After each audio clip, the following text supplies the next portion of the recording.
Hello అండి, ఎలా ఉన్నారు? బాగున్నారా? నేనైతే చాలా బాగున్నాను. ఇంక ఈ రోజైతే టమాటా పచ్చడి చేద్దామనేసి ఇంకా టమాటాలు కట్ చేసి పెట్టుకున్నాను. ఇక్కడ 2 పచ్చిమిరపకాయలు అయితే నూనెలో ఫ్రై చేసుకుని గిన్నెలోకి తీసేసుకున్నాను అనమాట. ఇంకా 4 టమాటాలు అయితే ఇంకా అదే నూనెలో అయితే వేసేసి ఫ్రై చేస్తున్నాను. 2 డేస్ నుంచి అయితే పచ్చడి చేద్దాం అనుకుంటున్నాను. ఇంక ఈ రోజు ఫైనల్ అయితే కుదిరింది అనమాట. టమాటాలు అయితే చక్కగా ఫ్రై అయిపోయినాయి అనమాట. పచ్చడి ఇప్పుడు చేయాలన్నా రోట్లోనే చేసుకుంటాను. ఇంక అందులోనే రోట్లోనేసి ఇంకా 4 వెల్లుల్లిపాయ రెబ్బలు, జీలకర్ర, గల్లుప్పు, వేపిన పచ్చిమిర్చి వేసేసి కచ్చపచ్చగా నూరేసి అందులో కొంచెం చింతపండు వేసేసి నూరేసాను.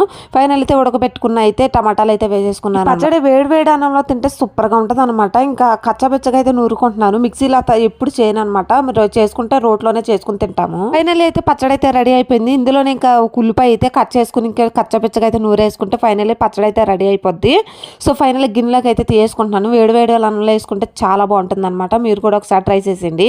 దీని కాంబినేషన్ వచ్చేసి పప్పుచారు అయితే చేస్తాను. ఇంకా తాలింపు పెట్టేసుకుంటే అయిపోతుంది. ఓకేనండి, బాయ్ బాయ్.